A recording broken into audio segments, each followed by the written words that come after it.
Hello दोस्तों, स्वागत है आपका हमारे यूट्यूब चैनल में। हम आज से एक न्यू सीरीज स्टार्ट कर रहे हैं दोस्तों। जैसे कि आपको दिख रहा है थंबनेल में, आज हम इतिहास के हिस्ट्री के प्रीवियस ईयर क्वेश्चन करेंगे। और दोस्तों, अगर आप हमारा साथ दोगे, वीडियो शेयर करोगे, वीडियो लाइक करोगे, तो हम आपको सारे प्रीवियस ईयर क्वेश्चन कराएंगे जो भी स्टेट के एग्ज़ाम होते हैं, UPSC, CSC, SSC, CGL, CHSL, air force, XY, सब के प्रीवियस ईयर क्वेश्चन कराएंगे। आज इतिहास का करा रहे हैं, कल पॉलिटी के कराएंगे, इकोनॉमिक्स के कराएंगे, रीजनिंग के कराएंगे, मैथमेटिक्स के कराएंगे, सारे प्रीवियस ईयर क्वेश्चन कराएंगे। ये चैनल हमने बनाया ही प्रीवियस ईयर क्वेश्चंस के लिए हैं, जो स्टूडेंट्स को हेल्प मिल सके दोस्तों। तो चलिए दोस्तों, स्टार्ट करते हैं। बट उससे पहले आपको वीडियो लाइक कर दीजिए, क्योंकि बाद में भूल जाओगे, और अपने दोस्तों को शेयर भी कर दीजिए दोस्तों। तो चलिए स्टार्ट करते हैं, देखते हैं आज का पहला क्वेश्चन क्या है। आज का जो पहला क्वेश्चन है दोस्तों, आइए हम लाते हैं स्क्रीन पे। तो क्वेश्चन है, प्राचीन कालीन ऐतिहासिक जीवनियों को सुमेलित कीजिए दोस्तों। तो बताइए कौन सी बुक ये किसके द्वारा लिखी गई है। जो ये बुद्ध चरित्र है, ये किसके द्वारा लिखी गई है, इसका राइटर जो है वो कौन है दोस्तों। जो बुद्ध चरित्र लिखी गई है, इसका राइटर कौन है दोस्तों। बुद्ध चरित्र लिखी गई थी आशु घोष द्वारा। किसके द्वारा लिखी गई थी, आशु घोष द्वारा। एक दो बुक आपको जो याद होगी इसमें, तो आप पेपर में, क्वेश्चन पेपर में आसानी से, जो ये है MCQs क्वेश्चन होते हैं, इसमें ऑप्शन चुन सकते हैं। अगर आपको एक दो बुक का भी पता है कि ये बुक इसके द्वारा लिखी गई है, तो ये बुक कैसे याद होगी आपको, इन प्रीवियस ईयर क्वेश्चन के द्वारा याद होगी। तो देखिए दोस्तों, बुद्ध चरित्र लिखी गई थी आशु घोष द्वारा। बुद्ध चरित्र किसके द्वारा लिखी गई थी, आशु घोष द्वारा। और जो ये हर्ष चरित्र लिखी गई थी, ये किसने लिखी थी, हर्ष चरित्र किसने लिखी थी, बाणभट्ट ने। बाणभट्ट कौन था, बाणभट्ट हर्षवर्धन का जो था कवि था, हर्षवर्धन के दरबार में कवि था। तो बाणभट्ट ने लिखी थी हर्षचरित। बाणभट्ट ने कौन सी बुक लिखी थी, हर्षचरित लिखी थी दोस्तों। और जो ये विक्रमाका देवचरित, ये किसके द्वारा लिखी गई है, विक्रमाका देवचरित लिखी गई है दोस्तों विल्हण के द्वारा। तो विल्हण किसके दरबार में था, विल्हण था गुप्त साम्राज्य के दरबार में कवि था दोस्तों। देखिए बुद्ध चरित्र किसके द्वारा लिखी गई है, आशु घोष द्वारा। आशु घोष द्वारा, देखिए आशु घोष द्वारा बुद्ध चरित्र जो लिखी गई है, ऑप्शन में देखिए आशु घोष तीसरे नंबर पे। ए किसके द्वारा लिखी गई है, ए की ऑप्शन में है 3। अगर बुद्ध चरित्र आशु घोष द्वारा लिखी गई है, तो हर्षचरित बाणभट्ट के द्वारा लिखी गई है, अभी बताया मैंने आपको। इसमें देखिए बी जो है फर्स्ट, तो ये आंसर क्या है हमारा, बी इसका आंसर सही है। बी जो है इसका आंसर जो है सही है दोस्तों, बी इसका आंसर सही है। अब इसमें पता चल जाएगा आपको, विक्रमाका देवचरित किसके द्वारा लिखी गई है, विक्रमाका देवचरित लिखी गई है दोस्तों विल्हण के द्वारा। विल्हण के द्वारा लिखी गई है। और जो रामचरित है, रामचरित किसके द्वारा लिखी गई है दोस्तों, रामचरित लिखी गई है संध्याकृत नदी के किनारे लिखी गई थी। और ये देखिए दोस्तों, नवसहसांक चरित, ये किसके द्वारा लिखी गई है, ये लिखी गई है, एक ही ऑप्शन बचा है, पद्मगुप्त द्वारा लिखी गई है नवसहसांक चरित। तो देखिए दोस्तों, चलिए नेक्स्ट क्वेश्चन पे चलते हैं। वीडियो को लाइक शेयर कर दीजिए दोस्तों। चलते हैं, आज का जो नेक्स्ट क्वेश्चन है वो क्या है, प्राचीन कालीन किन ग्रंथों में पोडस जनपदों का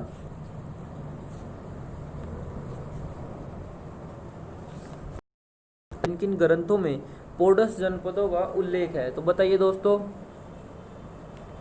प्राचीन कालीन किन ग्रंथों में पोडस जनपदों का उल्लेख है। जो पोडस जनपदों का उल्लेख है दोस्तों, वो किस में है, अंगुत्तर निकाय और भगवतीय सूत्र या दिव्यावदान। तो दोस्तों, जो प्राचीन कालीन ग्रंथ थे पोडस जनपदों को उल्लेख किन में है, तो वो है आपका डी आंसर, अग्नुत्तर निकाय और भगवती सूत्र। अग्नित्तर निकाय और भगवती सूत्र, इसका आंसर क्या है, डी।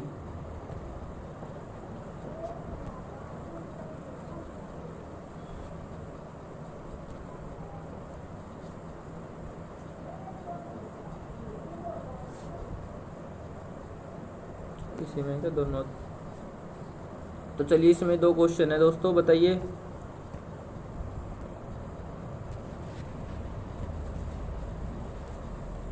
पहला क्वेश्चन हमारे पास,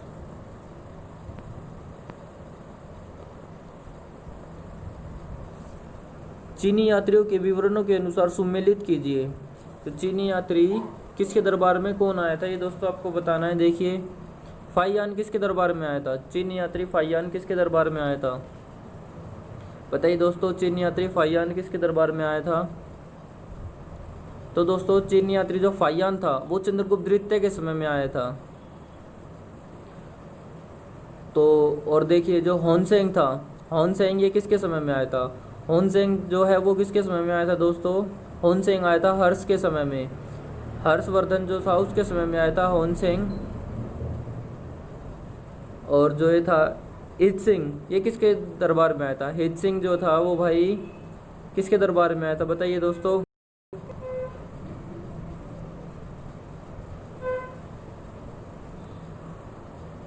ये था वेशभूषा के दरबार में आया था। वेशभूषा, उसको खान पान के नाम से भी जाना जाता था। ये आपका जो आंसर है सीरियल वाइज है, 1 2 3 4 ये बिल्कुल सही सीरियल में लिखे हुए हैं। चाउजू कुआ जो ये था, ये चोल का कालीन इतिहास में आया, वो इसके उसमें आया था, राजवंश में। तो चलिए दोस्तों नेक्स्ट क्वेश्चन देखते हैं।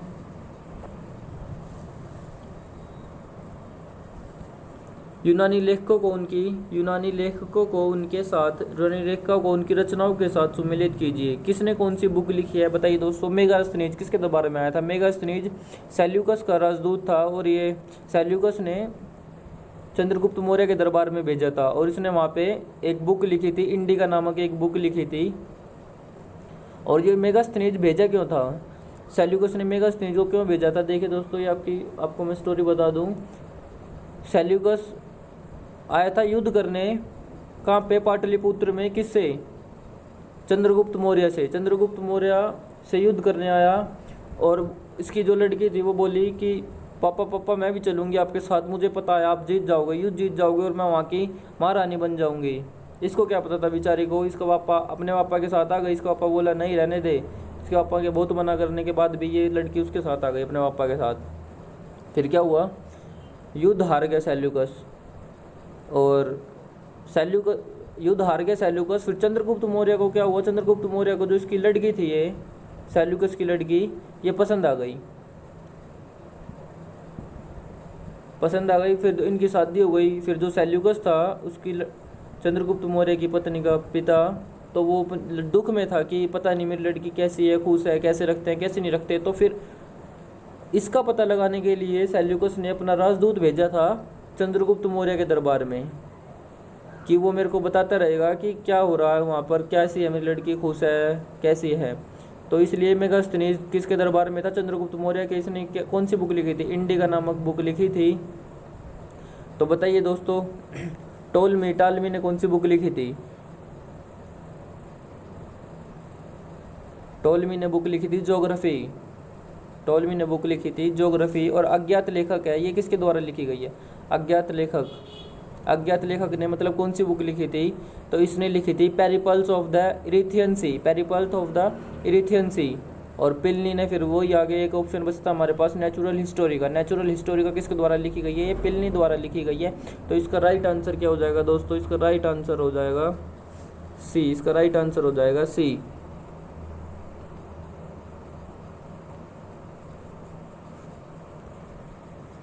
ये दोस्तों हमारा आज का क्वेश्चन, 5वां क्वेश्चन, भारत में सबसे प्राचीन अभिलेख किस शासक के प्राप्त हुए हैं? भारत में सबसे प्राचीन अभिलेख किस शासक के प्राप्त हुए हैं? ये तो दोस्तों सबको बहुत बढ़िया क्वेश्चन है, और पेपर में आता ही रहता है हमेशा।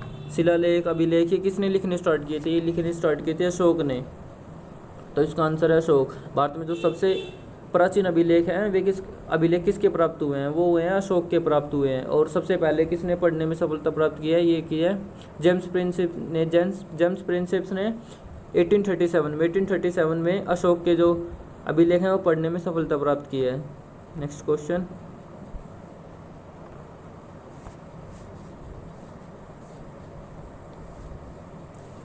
हाँ ये देखिए, सर्वप्रथम 1837 ईसा पूर्व में अशोक के अभिलेखों को किसके द्वारा पढ़ा गया? अभी बताया मैंने आपको दोस्तों, सर्वप्रथम 1837 में अशोक के अभिलेखों को जेम्स प्रिंसेप द्वारा पढ़ा गया था। और ये दोस्तों मेगास्थनीज के बारे में मैंने अभी आपको बताया। मेगास्थनीज के बारे में मैंने आपको भी बताया। और ये चाणक्य कौन था? चाणक्य कौन था दोस्तों? चाणक्य कौन था? चाणक्य जैसे कि पता है आपको, ये चंद्रगुप्त मौर्य का प्रधानमंत्री था। चंद्रगुप्त मौर्य का प्रधानमंत्री था, जिसकी सहायता से चंद्रगुप्त मौर्य ने घनानंद को हराकर राजगद्दी प्राप्त की थी। ये था चाणक्य की मदद से। और डायमेकस कौन था दोस्तों? डायमेकस ये था यूनान के द्वारा राजदूत भेजा गया बिंदुसार के दरबार में जो राजदूत भेजा था वो था डायमेकस दोस्तों। चलिए नेक्स्ट क्वेश्चन,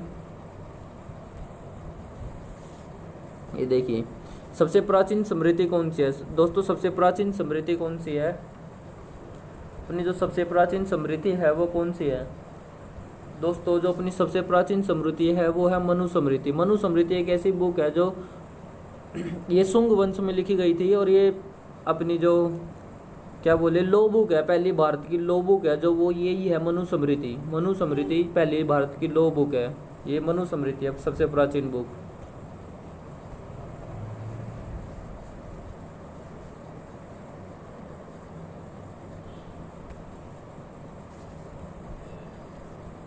आइए दोस्तों दूसरे क्वेश्चन में, आदि काव्य की संख्या किसे दी जाती है? आदि जो काव्य है उसकी संख्या किसे दी जाती है?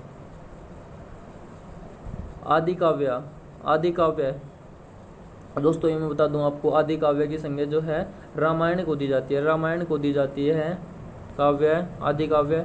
और महाभारत के क्या है? महाभारत, इसका राइट आंसर क्या है? आदि काव्य की संज्ञा दी जाती है रामायण को। और महाभारत से एक क्वेश्चन बता दूं आपको, जो महाभारत का जो तीसरा मंडल है उसमें ये क्या है? महाभारत के कुछ और भी नाम है, जैसे जय संहिता, भारत संहिता, महाभारत और शब्द शताब्दी संहिता। इसमें क्या थे दोस्तों? 1,00,000 श्लोक थे महाभारत में, और यह सबसे लंबा महाकाव्य है जिसकी रचना किसने की थी? महाभारत किसके द्वारा लिखी गई है? महाभारत वेद व्यास द्वारा लिखी गई है। और जो रामायण में 24,000 श्लोक हैं, और रामायण की रचना श्लोक रूप में हुई थी। और रामायण जो कहते हैं ओल्ड संस्कृत में लिखी गई है, महर्षि वाल्मीकि द्वारा लिखी गई है। रामायण में जो है 7 खंड है, वे कांड कहलाते हैं। ये रघुकुल का इतिहास है। चलिए दोस्तों इसमें इतना ही। दूसरा क्वेश्चन देखते हैं, प्राचीनतम पुराण है, इन सब में प्राचीनतम पुराण कौन सा? बताइए दोस्तों। सबसे प्राचीनतम पुराण है मत्स्य पुराण या भागवत पुराण, विष्णु पुराण या वायु पुराण। सो दोस्तों सबसे प्राचीनतम पुराण है मत्स्य पुराण। नेक्स्ट क्वेश्चन,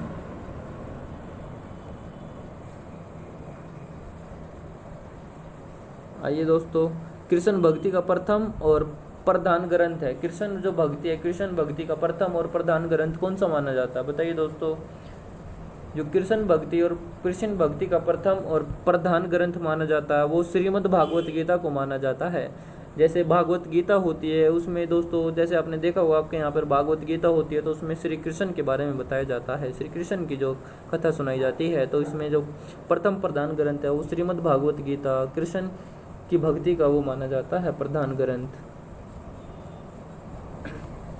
आइए दोस्तों, प्राचीनतम व्याकरण अष्टाध्यायी के रचनाकार है। प्राचीनतम व्याकरण अष्टाध्यायी के रचनाकार हैं। अब बताइए दोस्तों, ये क्वेश्चन बहुत इंपॉर्टेंट है। ये क्वेश्चन जो है बहुत इंपॉर्टेंट है और बहुत बार आया हुआ है पेपर में कि प्राचीनतम व्याकरण अष्टाध्यायी के रचनाकार कौन हैं। दोस्तों मैं बता दूं आपको, इसके जो रचनाकार हैं वो है पणनी। इसके जो रचनाकार हैं वो कौन हैं? वो है पणनी द्वारा लिखी गई है ये अष्टाध्यायी। ये बहुत इंपॉर्टेंट क्वेश्चन है दोस्तों, ये ध्यान में रखिए। तो दूसरा क्वेश्चन देखिए, शुल्क सूत्र किस विषय से संबंधित पुस्तक है? शुल्क जो सूत्र है, शुल्क सूत्र, ये किस विषय से संबंधित पुस्तक है? बताइए दोस्तों, शुल्क सूत्र किस विषय से संबंधित पुस्तक है? ये जो ज्योमेट्री से संबंधित पुस्तक है दोस्तों। शुल्क सूत्र ज्यामिति से संबंधित पुस्तक है। ये 2013 एसएससी सीजीएल में आया हुआ क्वेश्चन है दोस्तों।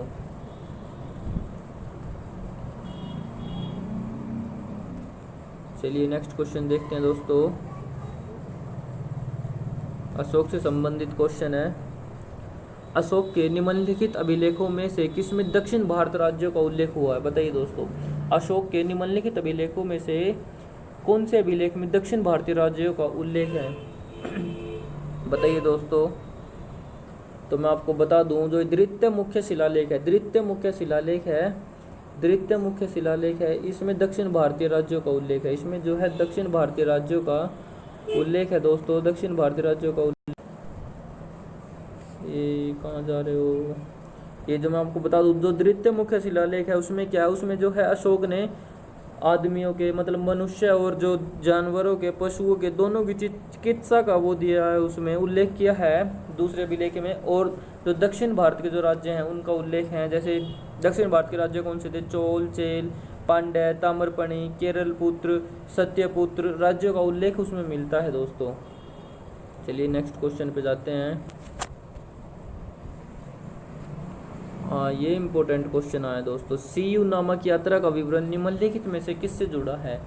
सीयू नामक यात्रा का विवरण निम्नलिखित में से किससे जुड़ा है? बताइए दोस्तों।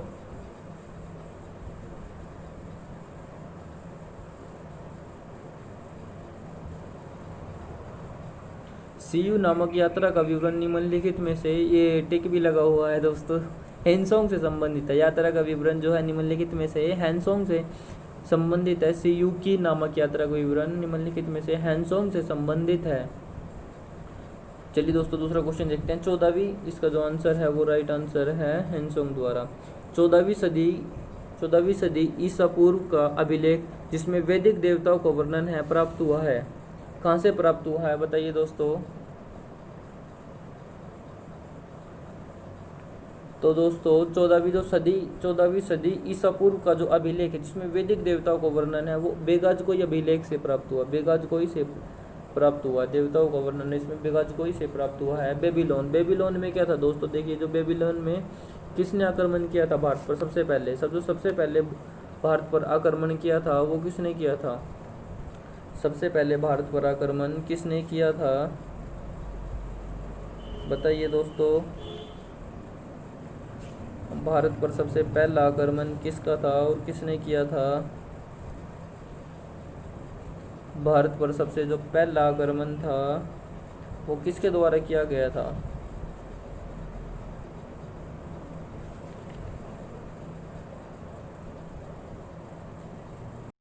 बताइए दोस्तों। भारत पर जो सबसे पहला आक्रमण हुआ था वो सिकंदर ने किया था। वो मकदूनिया का निवासी था। मकदूनिया कहाँ था? ये था यूनान में दोस्तों। और जो एक सबसे इम्पोर्टेंट क्वेश्चन पूछा जाता है वो ये था कि सिकंदर की सेना ने कौन सी नदी को पार करने से मना कर दिया था? जो सिकंदर की सेना ने सर व्यास नदी को पार करने से मना कर दिया था। और सिकंदर की सेना ने व्यास नदी को पार करने से मना कर दिया था।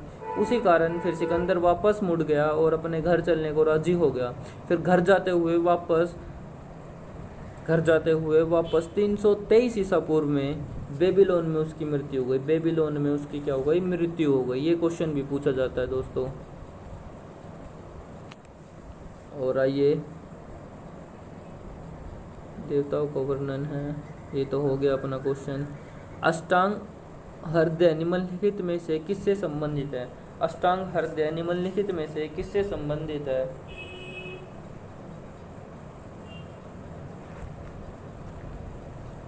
अष्टांग जो हृदय है वो निम्नलिखित में से किससे संबंधित है दोस्तों?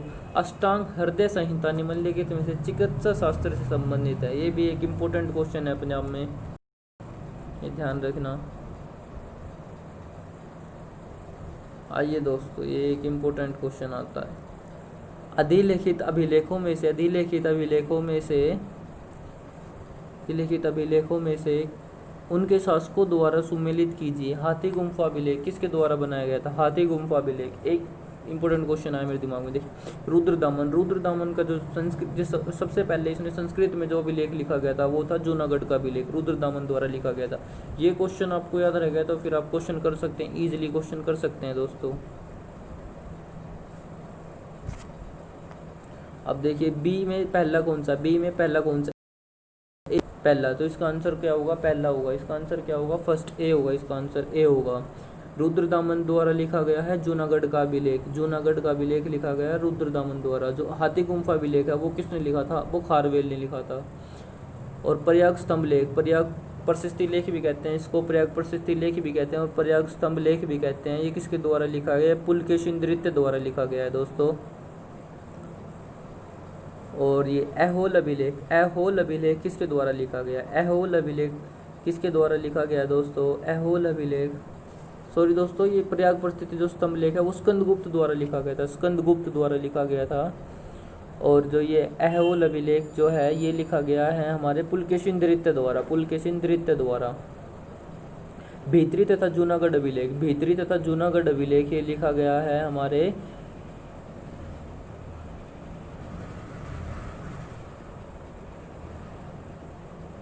इसका जो राइट आंसर है दोस्तों वो है चौथा, मैं थोड़ा गलत बोल गया आपसे, ये इसका राइट आंसर है। ये हाथी गुम्फा अभिलेख किसने लिखा था, हाथी गुम्फा अभिलेख लिखा था खारवेल ने। और जो ये है जूनागढ़ अभिलेख ये लिखा था रुद्रदामन ने।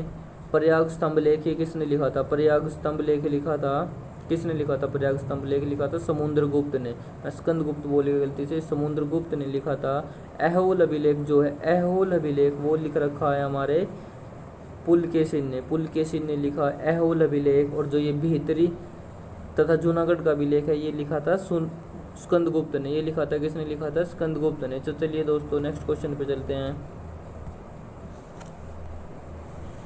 आइए नेक्स्ट क्वेश्चन पे, अशोक के नाम का स्पष्ट उल्लेख अशोक के नाम का स्पष्ट उल्लेख हो अभिलेख से प्राप्त होता है। जो अशोक के नाम का स्पष्ट उल्लेख अभिलेखों से प्राप्त होता है, मतलब जो अशोक का नाम था वो कौन से अभिलेख से प्राप्त होता है दोस्तों, ये बताना। अशोक का नाम मतलब उसका जो नाम है, उसका जो संज्ञा का नाम है अशोक, वो कौन से अभिलेख में प्राप्त होता है, उसको मतलब कौन से अभिलेख में अशोक का नाम अशोक ही मिलता है, बताइए दोस्तों। मस्की में, गुर्जरा में, नेटर में, उद्देगोलम में। तो दोस्तों ये आपको याद करने वाला क्वेश्चन है। इन सभी में, उपयुक्त सभी में मतलब बहुत सारे अभिलेख, कुछ ऐसे अभिलेख थे जिनमें अशोक का नाम अशोक नहीं मिलता। ऐसे क्वेश्चन है जिसमें अशोक का नाम और भी कुछ नाम बताए गए हैं अशोक के, जैसे अशोक के नाम 2-3 नाम बताए गए हैं, जैसे उसके और भी नाम थे, क्या नाम थे उसके, देवप्रिय, ये दिखा दूँ मैं आपको, 1 मिनट रुके दोस्तों, उसके नाम थे, हाँ, जो उसका जो राज्याभिषेक हुआ था वो 269 BC ईसा पूर्व में हुआ था और वो राधा गुप्त की सहायता से हुआ था, जो मंत्री था उस टाइम। चाणक्य की मृत्यु के बाद राधा गुप्त जो बना था, उनका मुख्यमंत्री बना था, उनका जो प्रधानमंत्री बना था वो राधा गुप्त बना था। तो देखिए आया दोस्तों, मास्की, गुर्जरा, उदगेलम, नेटर में अशोक के अभिलेख, अशोक का नाम मिलता है उनमें। जो देव नाम, प्रियदेव नाम, प्रियदर्शी, अशोक वैन, इनमें जो है ये उसके और नाम हैं, अशोक के जो और नाम हैं जो बाकी अभिलेखों से मिलते हैं। चलिए दोस्तों नेक्स्ट क्वेश्चन पे चलते हैं दोस्तों। नेक्स्ट क्वेश्चन क्या है हमारा, मध्य एशिया के जो बेगाजगोई अभिलेख में विभिन्न देवताओं के नाम का उल्लेख हुआ है, बताइए दोस्तों किस किस का नाम है जो बेगाजगोई अभिलेख में देवताओं का उल्लेख हुआ था अभी।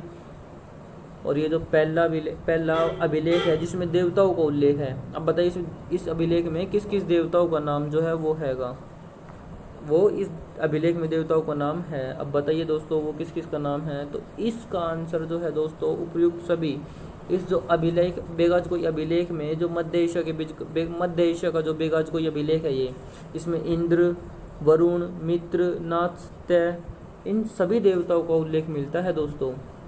तो चलिए दोस्तों आज मैं अपनी वीडियो समाप्त करता हूँ, अगली वीडियो में मिलेंगे दोस्तों।